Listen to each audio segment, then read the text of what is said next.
कलअदम तहरीक तालिबान की पाकिस्तान में वापसी से मुताल्लिक न सिर्फ हुकूमत और तहरीक इंसाफ एक दूसरे पर इल्ज़ामात आयद कर रहे हैं, बल्कि अफगानिस्तान और पाकिस्तान की हुकूमतें भी एक दूसरे पर इल्ज़ामात आयद कर रही हैं। पाकिस्तानी हुकूमत का दो टोक मौक़िफ़ है कि कलअदम तहरीक तालिबान के महफूज ठिकाने अफगानिस्तान में हैं और दहशतगर्द वहीं से आकर पाकिस्तान में हमले कर रहे हैं, इसलिए अफगानिस्तानी हुकूमत उनके खिलाफ कार्रवाई करे। जबकि अफगान हुकूमत का मौक़िफ़ है कि TTP के ठिकाने अफगानिस्तान में नहीं हैं बल्कि पाकिस्तान के अंदर मौजूद हैं और इस बात के सबूत भी मौजूद हैं, इसलिए पाकिस्तान भड़काने वाले बयान से गुरेज करे। जबकि पाकिस्तान ने अपने मौक़िफ़ के पेश नज़र कल कौमी सलामती कमेटी के इजलास में यह फैसला किया कि किसी भी मुल्क को दहशतगर्दों को पनागाहें और सहूलतें फराहम करने की इजाज़त नहीं दी जाएगी और पाकिस्तान इस सिलसिले में अपने लोगों के तहफ़्फ़ुज़ का हक़ महफूज रखता है।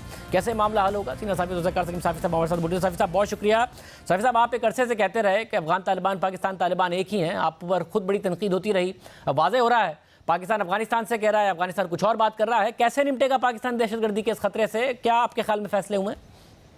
देखिए, एक तो हकीकत ये है कि पिछले चंद सालों में हमारी ना तो तालिबान से मुतालिक कोई पॉलिसी थी, ना अफ़गानिस्तान से मुतालिक कोई पॉलिसी थी, और इस दौरान जो लोग डील करने वाले थे हमारे मुतालिका इदारों के नेशनल सिक्योरिटी के या फिर जो स्पेशल एनवाई थे सादिक खान वगैरह, वो अपने तई वो एक फायर फाइटिंग कर रहे थे।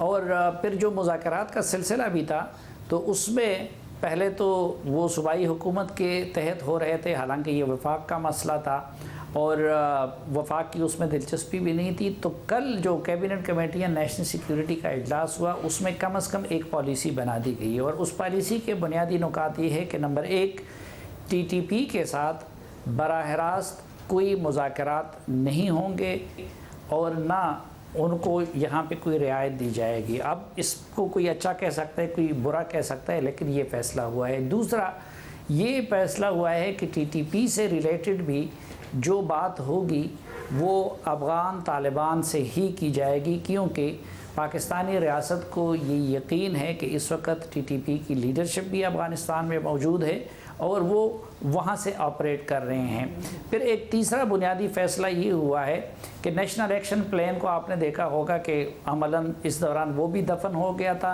और जो नेक्टा का इदारा था वो भी एक बिगाड़ कैब बन गया था।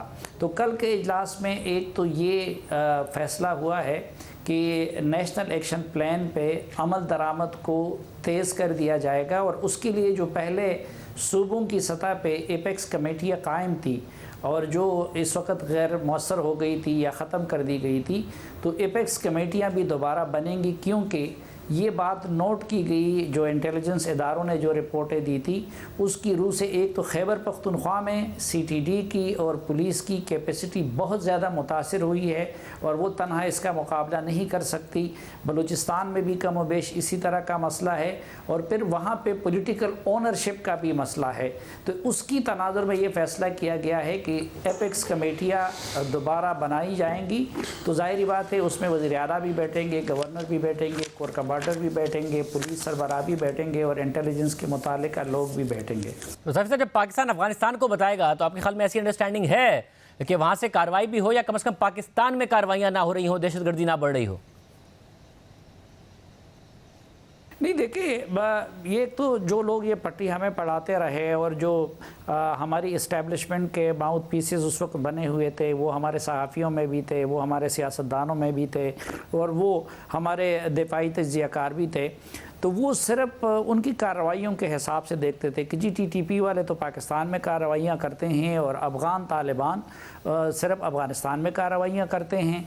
अब इस लिहाज से तो ये बात ठीक थी, लेकिन हम जैसे तालिब इल्म जो इस मसले को आइडियोलॉजिकल तनाजुर में भी देखते हैं और उसके स्ट्रेटिजिक और सोशल और बाकी आस्पेक्ट को भी देखते हैं, तो उस तनाजुर में तो वो एक थे, उनका नज़रिया जिहाद व क़िताल एक था, उनको अमीरुल मोमिनीन को वो अपना अमीर समझते थे, इसी तरह मुर्तद का तस्वर उनका ये एक था। फिर ये भी था कि TTP के लोगों ने अपना ये सारा जंग जो उन्होंने शुरू की थी पाकिस्तानी रियासत के ख़िलाफ़, तो वो इस बुनियाद पे की थी कि तुम लोगों ने तालिबान के ख़िलाफ़ अमेरिका का साथ क्यों दिया। और मैं आज आपको बताऊं कि अफ़गानिस्तान के अंदर अमरीकियों के ख़िलाफ़ पहले ख़ुदकुश हमले وہ TTP کے لوگوں نے پاکستانیوں نے کیے تھے 3, اس کے بعد ایک افغانی نے کیا.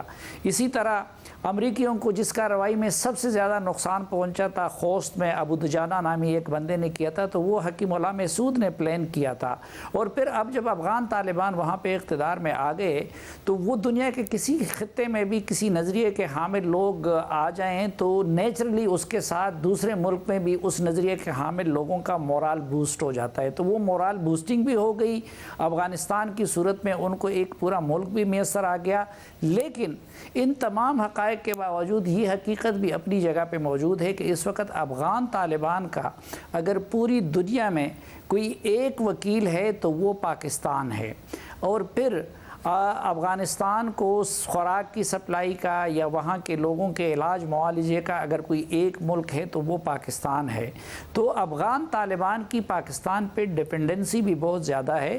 اور افغان طالبان یہ کہتے ہیں کہ ظاہری بات ہے یہ وہ کبھی نہیں کریں گے, نہ ماضی میں انہوں نے کیا ہے کہ وہ TTP کے لوگوں کو مارے یا ہاتھ سے پکڑ کے پاکستان کے حوالے کر دے. لیکن ان کی قیادت کی طرف سے پہلے بھی یہ اشارہ ملتا رہا کہ وہ اس مسئلے کو حل کرانے میں پاکستانی حکومت کے ساتھ کوآپریشن کے لیے تیار ہے. وہ جب ہماری حکومت نے غلطی کی اور عمران خان کی حکومت نے یہ غلطی کی کہ جی آپ ان کو ہمارے ساتھ بٹھائیں, تو انہوں نے پاکستان کے ساتھ ان کو بٹھا دیا. اور پھر افغان طالبان کو یہ گلا رہا کہ آپ لوگوں نے ان کے ساتھ جو وعدہ کیا تھا 1 مہینے میں جتنے لوگوں کی رہائی کا, وہ آپ نے پورا نہیں کیا. تو یا تو ہمیں وعدہ نہیں کرنا چاہیے تھا, اور جب وعدہ کیا تو وہ پورا نہیں کیا. تو میرے خیال میں پاکستان کے ہاتھ میں اب بھی بہت سارے ایسے ٹولز ہیں جن کو بروئے کار لا کے وہ افغان طالبان پہ اثر بھی ڈال سکتے ہیں. اور افغان طالبان بھی یہ سمجھتے ہیں کہ اس وقت دنیا میں اگر واحد ان کا ہمدرد ملک ہے, اس کو ناراض کرنا یہ ان کے حق میں بھی نہیں ہے.